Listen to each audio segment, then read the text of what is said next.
This episode is brought to you by Chevy Silverado. When it's time for you to ditch the blacktop and head off-road, do it in a truck that says no to nothing. The Chevy Silverado Trail Boss. Get the rugged capability of its Z71 suspension and 2-inch factory lift. Plus, impressive torque and towing capacity thanks to an available Duramax 3-liter turbo diesel engine. Where other trucks call it quits, you'll just be getting started. Visit Chevy.com to learn more. At Sierra, discover top workout gear at incredible prices, which might lead to another discovery. Your headphones haven't been connected this whole time. Awkward. Discover top brands at unexpectedly low prices. Sierra, let's get moving. This episode is brought to you by State Farm. Knowing you could be saving money for the things you really want is a great feeling. Talk to a State Farm agent today to learn how you can choose to bundle and save with the Personal Price Plan. Like a good neighbor, State Farm is there. Prices are based on rating plans that vary by state. Coverage options are selected by the customer. Availability, amount of discounts and savings, and eligibility vary by state.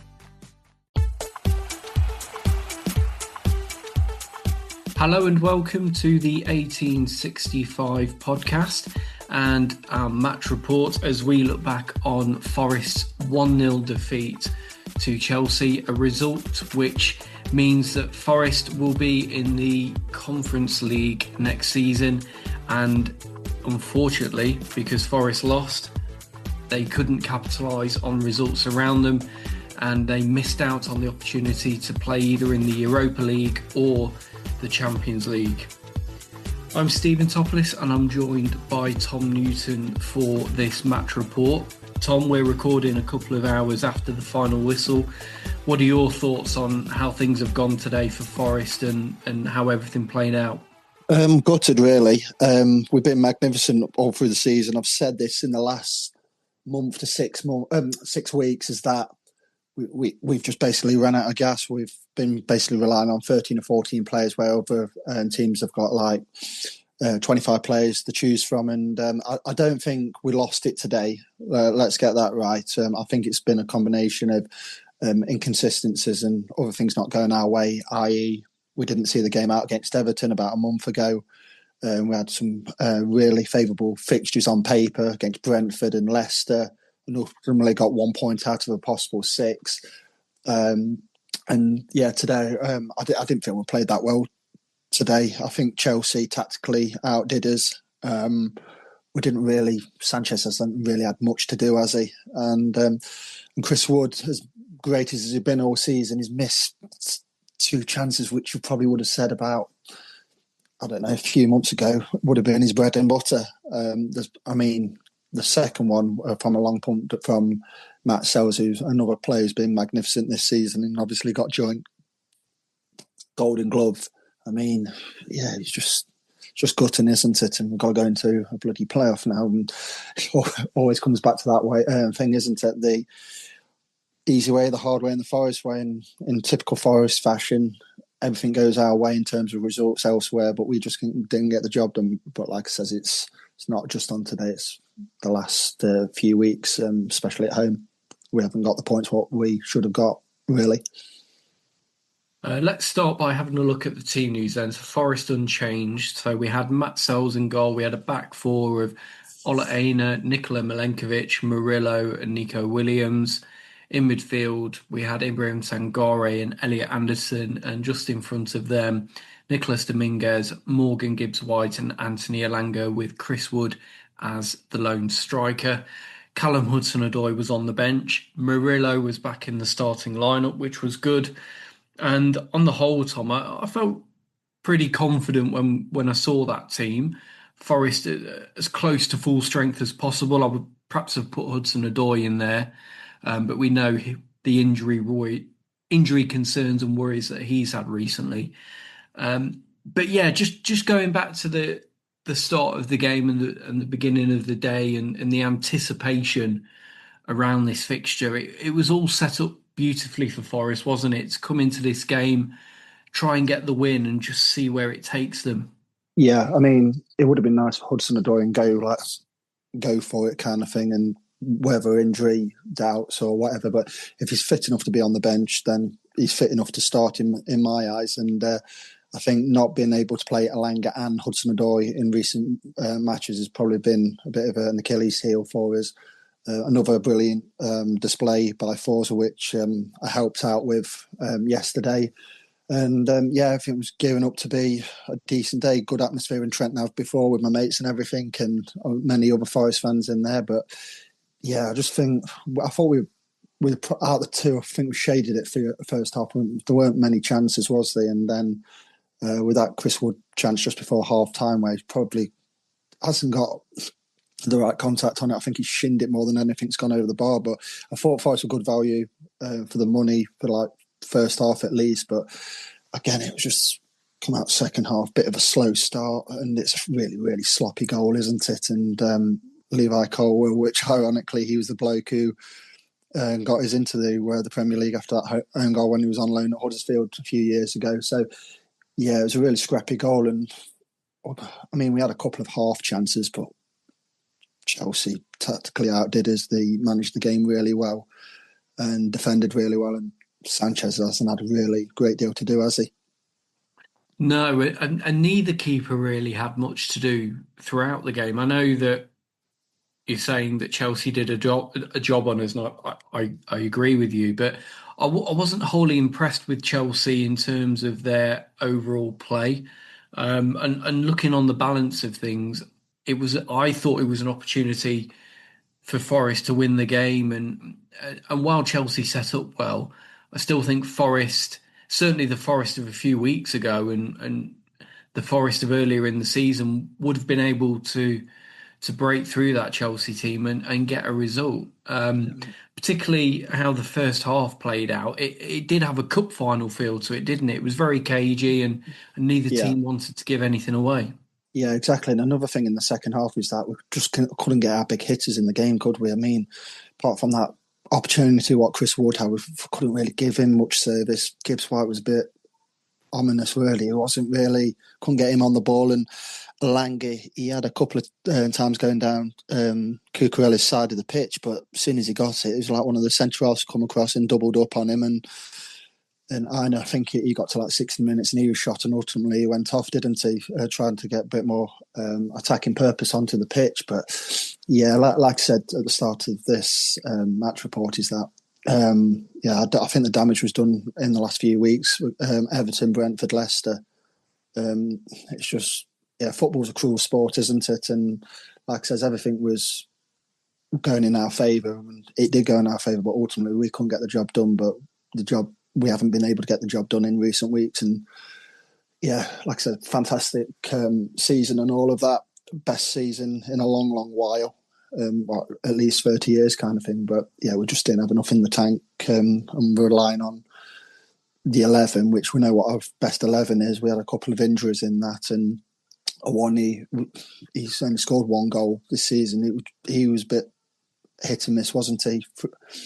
And he hasn't trusted Ramon Sousa. Yotta's been a bit mediocre at times, hasn't it? We just didn't have that enough depth in the tank. And now going to Europe next year, albeit Europa Conference League, we need a greater depth in the squad, because it's going to be a lot of travelling around anywhere in Europe, providing we get past the playoffs.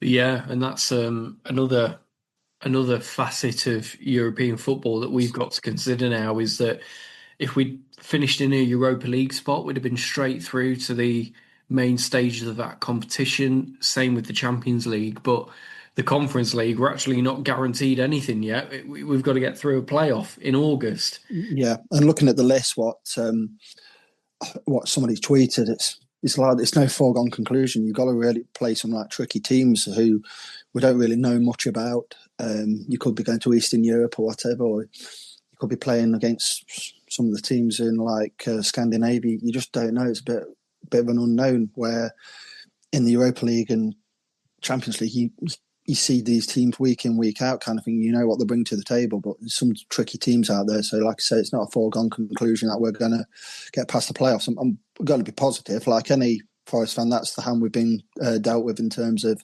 league position. But there's no guarantees, is there, in European football?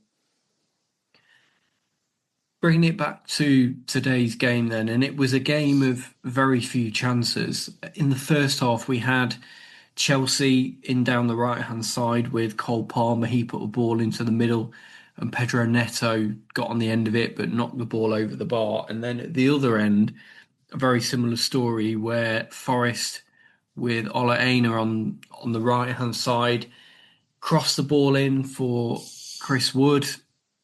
He's about 8 to 10 yards out. He's close enough to make the finish. And certainly, given Wood's record this season, you'd have backed him to stick it away because Robert Sanchez couldn't come for the ball. He was stuck in a really awkward position. But in the end, Wood's connection took the ball over the bar and the chance from Forest's point of view was lost. And in the first half, it was a cagey game. There wasn't much to separate either team. If that goes in, Tom, I wonder if that changes things because Forest go in front and we know how strong we are when we get the first goal in a game.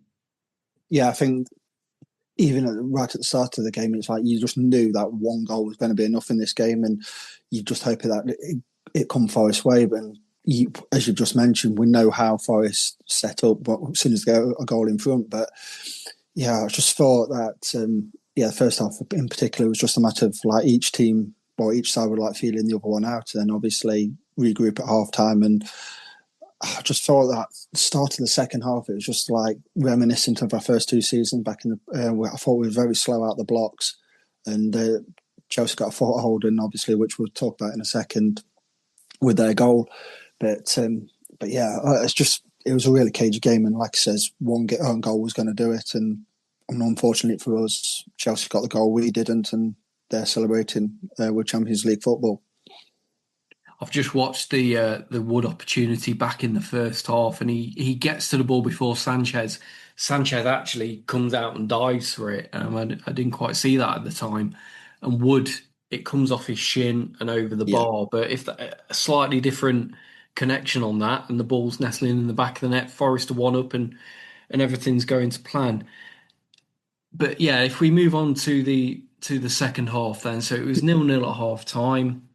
No changes made at the break from either team. And then, yeah, like you say, Tom, Forest were slow out of the blocks after the break. And you were hoping that with 45 minutes left of the season to go, that Forest would go for it and take the game to Chelsea and just try and, I suppose, play their way a bit more into the game. I know at home recently our form hasn't been great, but I was hoping Forest would throw caution to the wind and throw people forward and try and put the pressure on Chelsea, but that never happened, did it? Yeah, I haven't seen the goal back since obviously watching it live earlier, and it's just like, even at the time I thought it was a really sloppy goal to concede. I think, did it take a flick off Nico Williams' head and I can't remember who went in the box with Sells coming out, and obviously it's trickling across the face of goal, and you're just hoping that a Forest player like Murillo or Milenkovic or whoever can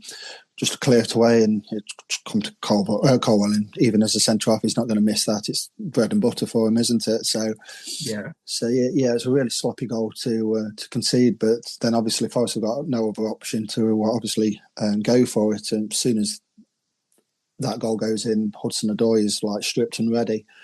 But then in recent weeks, I think Ibrahim Sangare has played really, really well. He was showing what we paid the money for. And even last week against West Ham, West Ham were on the beach and all that, but his first 5-6 passes forward, progressive thinking from him, and he got us in no end of times last week in terms of like Alanga, Gibbs-White, etc. And then he got brought off. He was like the sacrificial lamb, wasn't he? And I thought he was having a better game than Gibbs-White. I know Gibbs-White, you're not going to take him off because of obviously his X factor and his creativity and everything, but Sangare did nothing wrong in my eyes. And I thought Elliot Anderson, he did all right, but he could have come off instead of Sangare kind of thing. It wasn't one of his better games today, was it? No. A bit off. Yeah, then obviously we just, as soon as Sangare went off, we couldn't get a foothold in the midfield, could we? And it was like the game was very much stretched, and there was like a lot of areas what they were trying to expose in our midfield, and obviously we're trying to get down their channels with Valanga, Hudson-Odoi, etc. And then as soon as we lost it, it's just kind of, it just kept coming back kind of thing. And as well as Murillo and Milenkovic defended, it was just like a bit, you just needed somebody in that middle just get a foot on the ball, and Sangare was that man, and he took him off for whatever reason. And in recent weeks, I just think, I'm not blaming him for how because he's done fantastic this season, but I just think some of Nuno's decisions, especially substitutions, have been a bit, haven't they? They've been a bit, like last week, 2-0 up. He didn't need to bring Morata on. He brought Morata on in, and obviously you're ultimately going to go a bit more defensively, and you're going to invite pressure on. And Bowen scored, and on another day they could, if Fulcrook hits that either side of, or his head either side of Matt Sells, it's 2-2. It's things like that. I just think, Nuno. Yeah, like I said, I don't want to be too critical of him because he's been fantastic this season, but some of his substitution haven't been great really in recent weeks. Whether that's a fatigue factor, I don't know, but he shouldn't have brought Sangare off in my eyes. I thought he had enough in the tank. No, he was playing well, Sangare, and it's becoming a bit of a common theme that when he comes off the pitch, Forest seem to concede more of the game in midfield and struggle to get a foothold back in a game once Sangare is off the pitch. And that might be an area that we need to look to improve on next season and bring more options into the squad. But going behind how we did, it was a poor goal. It was a ball lofted in by Cucurella. Nico Williams doesn't deal with it. His header drops the ball down for Pedro Neto. I don't know if it was a pass or a shot, a bit of both, but then it comes to Colwell at the back post. Chelsea lead. It's a bad goal to concede from our point of view. And that's been another common theme as well, Tom. And I look at this through the last 4 or 5 home games. Going back to Everton, we have conceded some really poor goals against Everton, against Brentford, against Leicester, and now against Chelsea. Yeah, and it's uncharacteristic mistakes. Yeah, it's uncharacteristic mistakes. The one against Brentford is like they've just dropped a long ball and we've let it bounce and Wissa's got in. Twice. And was it Kevin Sade who scored their first goal that night? Yeah. And then the one against Leicester the other week, Buonanotte, is like he's turned Morata and it's just making, whether it's a fatigue thing, I don't know. I'm never going to say I know something when I don't, because obviously I'm not a player. I will never be a player because obviously I've never been good enough to be a player at that any level above Sunday League, for example. But I just think some of the players are just making some tired mistakes, aren't they? And we've been pretty solid, but the last 6 weeks is just some really soft goals we're conceding. But ultimately it's disappointing. From the 21st of December, 3rd place to something like 4th of April, something like that, we've occupied 3rd place. And the percentage were in our favour of getting a Champions League place is at one point, I think it was 75% on the predictability. And we're in Europa. But like I says, I don't whether the player, it's not for the one of not trying. I think Forest did try to get personnel in January, but for whatever reason, it's always a hard market in January. Arsenal couldn't get a striker in by sitting in 2nd place majority of the season. So ultimately it's a tough market, but I just think that's where the massive problem lies of where we were and where we've finished. I just think we haven't had enough players to choose from in terms of quality and squad depth. Let's be honest, it's our 3rd season back in the Premier League after a 23-year absence. You got to build up to get to that point. But I think, that's just been the Achilles heel where you look at Aston Villa. I know they didn't get into the Champions League today, but they managed to sell John Duran for 50-odd million or whatever it is and get Asensio and Rashford in, and we just didn't have that, did we? But it's been a fantastic season, but ultimately that's coupled with huge sense of disappointment because this is probably our best chance in a long while to get a Champions League spot. And I don't want to sound like I'm a bit of entitled or anything like that. But looking at it from like the last 6 or 7 weeks, I think we've blown it. I think we have. It won't go as far as a bottle job, but it was in our hands, and yeah, we've blown it. It's weird though, isn't it? Because here we are sat 7th at the end of a Premier League season. If you'd have offered this to us in August, we'd have snapped your hand off, but it's not August anymore.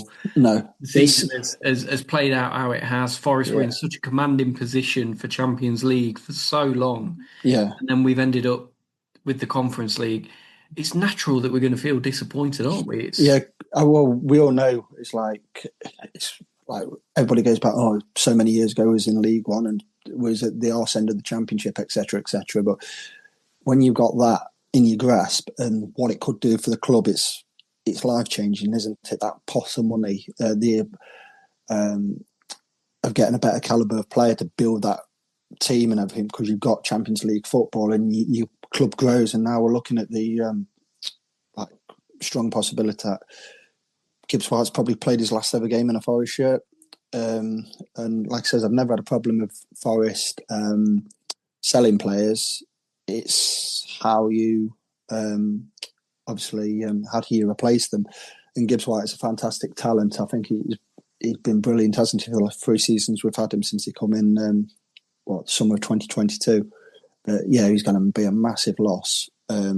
If I do think he will go to Man City, and if Forest get close to 100 million, it's a cracking deal for the club. But yeah, he's going to be a hard player to replace, kind of thing. So, but yeah, that's where we are. Unfortunately, we've got to know where our place in the food chain is, and yeah, Gibbs White's got, obviously it's a World Cup year, isn't it? And that's been one of the sticky points with his. With him getting into the England squad, 1 minute he's not in, then next minute he is. And Thomas Tuchel's alluded to the fact that he isn't playing for a so-called top 6 side, and yeah, he's got to look at it from a career point of view. What's best for me, and if it means that he's got a better chance of getting in the World Cup squad, playing for say Manchester City, then he's got to seriously look at it, hasn't he? And I do think he will leave. Yeah, and this is the difference between potential Champions League football and what is now going to be the Conference League, what that will mean for the Forest squad. And obviously we'll wait to see in the summer how things play out there. Let's just wrap things up with the game. Now, once Chelsea got in front, we kind of expected from them a bit of gamesmanship and a bit of play acting, and just slowing things down. And they were doing it quite a lot in the second half. I mean, one of my mates who's an Arsenal fan but happened to be watching it sort of said, I thought their tactics in the second half in terms of time wasting and disrupting the game were a disgrace. It's to be expected, though, when a team's in that position. I don't like it, but teams are going to do that. About being streetwise, isn't it? And obviously just taking the sting out of the game or momentum. They know how Forest are in terms of they want to get from defence to attack in next to no time with the likes of Alanga, Gibbs White and Hudson-Odoi, etc. But I think it's not nice, but Chelsea had the affordability to actually put themselves in that position. They've got the goal away from home. They're going to take the sting out of the game, and this isn't a dead rubber game for Chelsea for all the money they've spent with Todd Bowley and his Clear Lake or Clearwater or whatever, the consortium behind Chelsea and everything. It's like, for what they've put in investment-wise, Champions League's massive for them, and Maresca's got the job done, hasn't he? He's got them in Europa Conference League final on, is it Wednesday or Thursday? And they're in the Champions League, and ultimately that was their game plan at the start of play today. Make sure we win this game, we're in the Champions League. And they've done that. Their game plan, it's not nice on the eye, obviously, but you'd be wanting for us to do the same thing in terms of 1-0 up at home kind of thing, and take the sting out of the game, bit of shithouse tactics kind of thing. And we've got players like Cucurella, who's been around the block a bit, hasn't he? And other players like that who have played at the top of their league or whatever. And so, yeah, it's just been streetwise, unfortunately. And like I said, if we got ourselves in that position, I'd be hoping Forest would do the same thing. But obviously, we wasn't in that wasn't in that game. My plan was we saved, but like I said, I'm just disappointed that we couldn't get the job done. But like I said, we haven't been able to get the job done in the last 6 weeks, and ultimately that's been our downfall. Nicholas Dominguez went off midway through the second half after a tackle from Cole Palmer. I think he should have been at the very least booked for that because he was late and he was a bit reckless. And when you saw Dominguez down and stricken and eventually going off the pitch, it was a challenge worthy of a yellow card. Ryan Yates came on in his place and obviously brought his energy and his desire that he always does, Ryan Yates. And despite all that, Forest just looked like we were toiling. It never felt like we had control in terms of what we wanted to do going forward. Chelsea were keeping us at arm's length. Chris Wood was being kept quiet by Tozin and Colwill and Caicedo between them. And the game was just frustrating from Forest's point of view. Jota Silva then came on with about 7 minutes of regular time left for Ola Aina.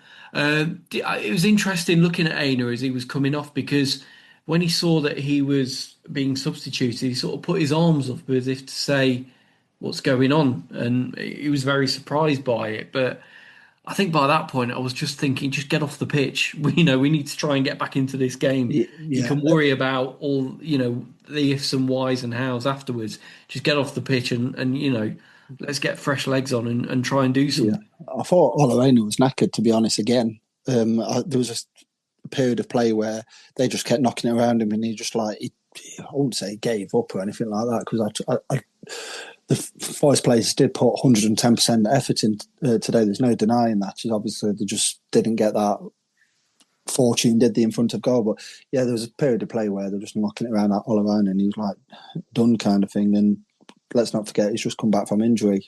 So, but yeah, I'm with you. Just get off the pitch and for the greater good, just get fresh legs on and try and get something out of the game. But yeah, I just thought how Chelsea managed the game. A lot of our play, especially in the final third, was a bit of slapdash, a bit rushed, and a bit erratic. And the decision making was very, very poor. There was a couple of times where Murillo's what thought he was turning into prime Diego Maradona, trying to go around everybody. He ultimately lost the ball, and then obviously there was at one point there was a 3-on-2 situation, but Chelsea nosed it up and we got possession of the ball again. But yeah, it's just.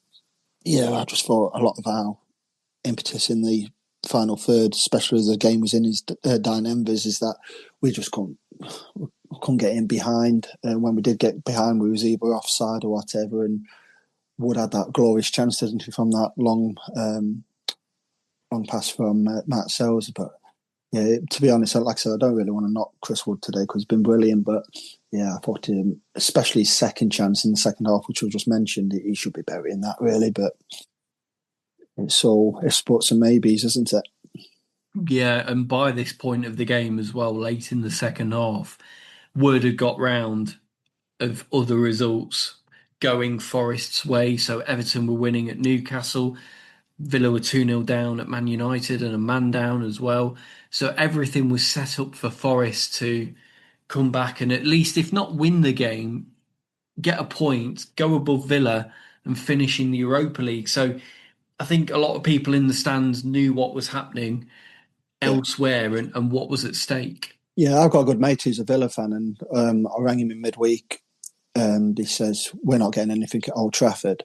I says, how come? He says, our record's there, it's awful. It's like 1 win in 25. And I kept saying to my Forest mates, I says, Man U will do something on Sunday. He says, don't be stupid. They've been in disgrace all season. And ultimately they did. Then obviously, I says, well, you've also got Newcastle, Everton. And he says, yeah, but Everton are on the beach. I says, yeah, but Jordan Pickford's going back to Newcastle as a Sunderland fan who, obviously, they've just been promoted yesterday against Sheffield United. He'd be wanting to play well against Newcastle, and they managed, 1-0?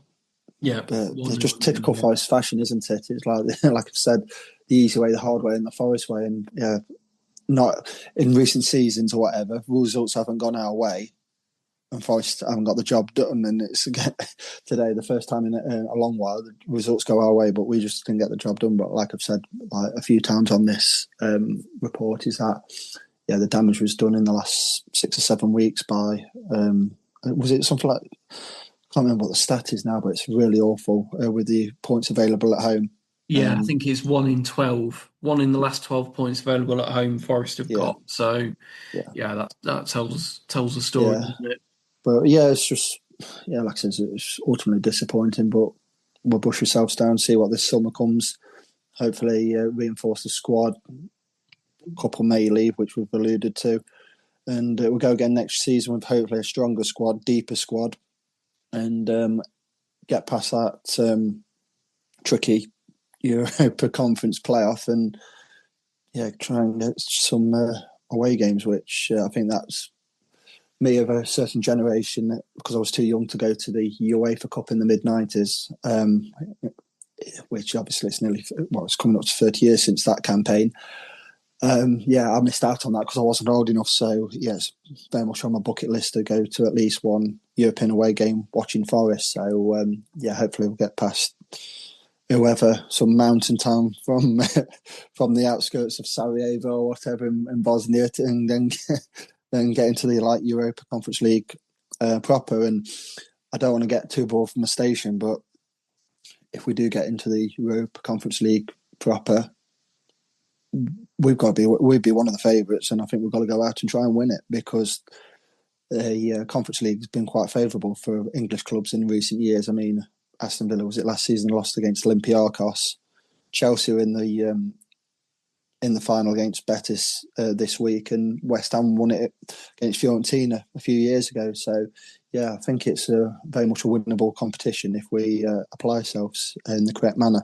But obviously we've got a juggling act now of that and playing Thursday, Sunday, haven't we, in the this season? We won't get many 3:00 Saturday games. So, I think we've just got to, ultimately it's disappointing not to get the other into either one of the two bigger tournaments, but just got to embrace it now. And it's one of those, everybody's disappointed naturally, but it's just one of them, isn't it?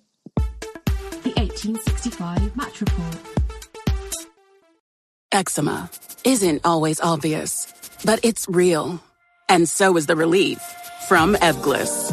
After an initial dosing phase of 16 weeks, about 4 in 10 people taking Ebglyss achieved itch relief and clear or almost clear skin. And most of those people maintain skin that's still more clear at 1 year with monthly dosing. Ebglyss, lebrikizumab LBKZ, a 250 milligram per 2 milliliter injection, is a prescription medicine used to treat adults and children 12 years of age and older who weigh at least 88 pounds or 40 kilograms with moderate to severe eczema, also called atopic dermatitis, that is not well controlled with prescription therapies used on the skin or topicals, or who cannot use topical therapies. Ebglyss can be used with or without topical corticosteroids. Don't use if you're allergic to Ebglyss. Allergic reactions can occur that can be severe. Eye problems can occur. Tell your doctor if you have new or worsening eye problems. You should not receive a live vaccine when treated with Ebglyss. Before starting Ebglyss, tell your doctor if you have a parasitic infection. Searching for real relief? Ask your doctor about Ebglyss and visit ebglyss.lilly.com or call 1-800-LILY-RX or 1-800-545-5979. You're listening to 1865, the Nottingham Forest podcast.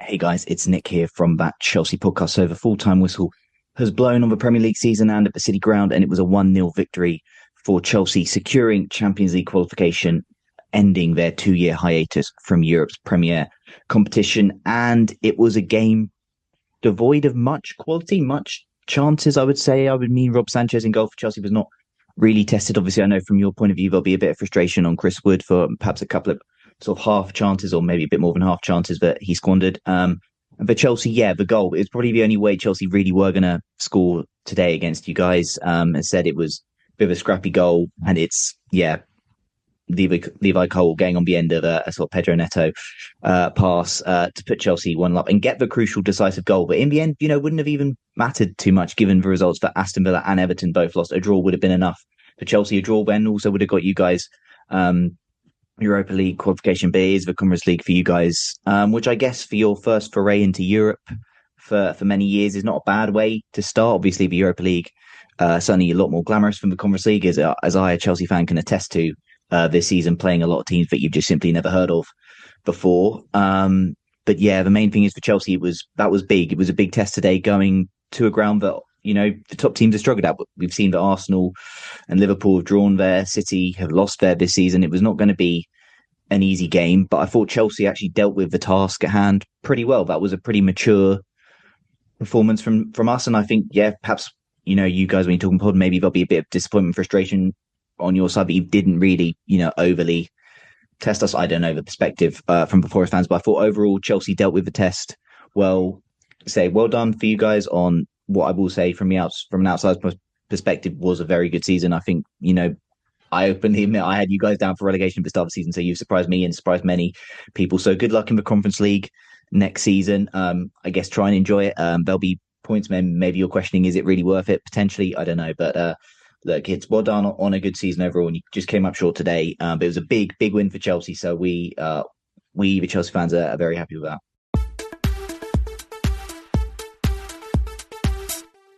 Thanks, Nick. So let's bring it back, Tom, to events this afternoon and how Forest have ended up in the Conference League when results elsewhere had gone their way. Forest couldn't have asked for more from what was going on at St James's Park and at Old Trafford. Everton beating Newcastle, Manchester United beating Villa. Had Forest got a point against Chelsea, they would have gone above Villa. They'd have finished 6th and been in the Europa League. Had they won, they'd be in a Champions League spot right now, and we'd be dreaming of trips to Milan and Madrid and Munich and all those glamorous places. Looking over at the course of the season, it's hard to not feel disappointed with how things have played out, because we were in such a good position for so long, and we were in the top 3 on merit as well. It wasn't a fluke that we were up there. To now finish 7th does feel like a bit of a disappointment, but is that unfair on the whole? Because given where we were last season, we've come such a long way in 12 months that European football on that basis should be celebrated, shouldn't it? Yeah, I think it's just like grasping the opportunity when you got it. I mean, if you asked the question last summer, where do you want Forest to finish? People were saying 12th, 13th, 14th would mean progress. Top 10, fantastic. But the way the Premier League's gone this season, Man City were not great for 3/4 of the season. Tottenham, poor. Chelsea were a bit inconsistent, but obviously they got the job done in the end. It's just one of those where you've got that opportunity, and like I said, it has been a fantastic season. Let's make no bones about that. But yeah, when you've got that opportunity, and only a few weeks ago we had a 75% chance of being in the Champions League and we're in the Europa League. Yeah, it is a massive disappointment. But the thing is, though, with it is, I've said this loads of times, I think just the depth of our squad has been the Achilles heel. We've played players, we've probably rushed players back. Just to try and get that balance back into the side. We all know when Olaina was out injured, whoever come in at right back wasn't going to be as strong as Olaina. When we lost Chris Wood, Awoniyi, he just hasn't got going this season. He's only scored 1 goal, which was away at Wolves, and obviously, and then he had that horrific injury a few weeks ago, and thankfully he's on the mend. But we just didn't have anything beyond that. Yotta, he's shown promise in some games, erratic in others. That's probably the player we've got. Ramon Sousa, I thought he's done all right this season, but Nuno, for whatever reason, has not trusted him. Then Hudson-Odoi had his injury problems, etc. So yeah, it's just it is disappointing not to get our hands on that Champions League spot. But yeah, if somebody said this time last year you'd be in Europa Conference, we would have ripped the hands off. But yeah, when you got that opportunity, it is ultimately disappointing. And yeah, it's just a matter of seeing what happens this summer. But if, stating the obvious, if we was in Champions League, it meant we would have kept this squad together, added probably some real quality because of obviously the pots of money you would have got with Champions League football and the glamour of that. So yeah, it's one of those now where, like I said earlier, Gibbs White probably going to be off to, if not Man City, a glamorous club who can offer him Champions League football. So yeah, it's just going to be an interesting summer now, because obviously Forest have probably not got the pots of money the foot would have had if they got into the Champions League, but then obviously they got to make this squad deeper, because obviously you've got to juggle both Europe and domestic football, and your bread and butter is ultimately staying in the Premier League. But so it's one of those, isn't it? But yeah, it's going to be an interesting summer, and yeah, I think we'll if we get past the playoff stages, I think as a club we will embrace the Conference League and we'll go again next season. But it's just a bit disappointing, isn't it, that we couldn't get to Champions League when for the majority of the season we was in that top five, in the top five of the Premier League. Do you think the way that Forest's season has ended will reflect badly on Nuno, or potentially have an impact on where he might be next season? I've seen a few rumblings that, and again, this could just be easy media talk, that Nuno might be off in the summer. You know, could the way that things have fallen apart in the last few weeks of the season mean that Nuno could be on his way? You don't know, do you? I think there's been, in the last 6 or 7 weeks, there's been a lot of rumblings just to knock Forest off the perch. Obviously, Gibbs White potentially going to Man City on the eve of that FA Cup semi-final against Man City. Then obviously the media put the Pennyworth in, didn't they, after the Leicester game, about this discontent with Nuno and Marinakis. You just don't know. I think ultimately it'd be disappointing to see Nuno go, because of what he's done this season, but nothing surprised me in football. So what will be, and it's just like kind of until it's made official, don't listen to anybody, because there's always somebody out there trying to make news. And this year, obviously, apart from that World Club Championship or whatever it is, there's no international tournament. So obviously, the media will be out there creating stories which might be absolutely utter nonsense. But it's obviously, it's the world we're living in the Premier League. If there's no news to be made, then somebody will make news somewhere, won't they? So, yeah, I think it's a case of watching this space. But yeah, I'd be ultimately disappointed if Nuno does go, because obviously we know he's made mistakes over the last few weeks with substitutions, whatever. I don't think he purposely wants to make mistakes, but you kind of like, you're trying to make something better, and sometimes nothing happens, kind of thing. So there's a bit of criticism that way regarding team selection or substitutions, but yeah, let's not forget, he's given us the best season in 30 odd years, and we're in Europe. So obviously it's not the European competition we all desired, but it's a European competition in the end. And yeah, it's just a matter of embracing it next season, have a good summer, recruit better players, deeper squad, and we'll go again come August.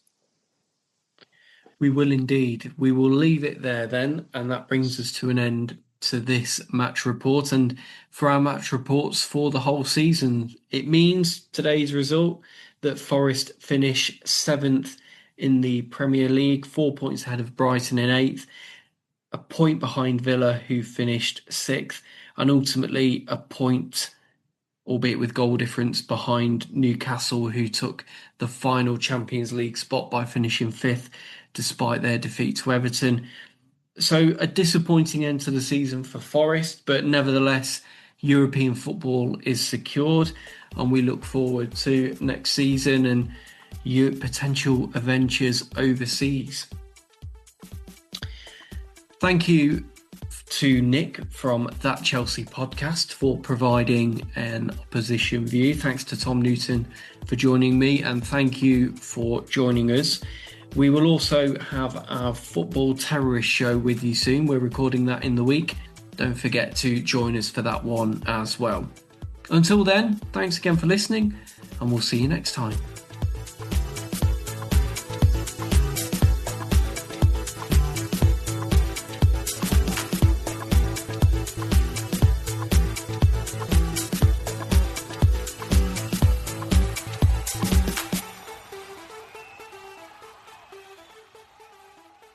So let's have a look then. Sorry.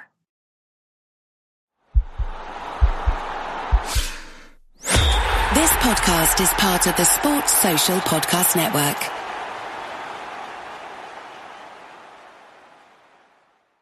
In honor of Military Appreciation Month, Verizon thought of a lot of different ways we could show our appreciation, like rolling out the red carpet, giving you your own personal marching band, or throwing a bumping shindig. At Verizon, we're doing all that in the form of special military offers. That's why, this month only, we're giving military and veteran families a $200 Verizon gift card and a phone on us with a select trade-in and a new line on select unlimited plans. Think of it as our way of flying a squadron of jets overhead while launching fireworks.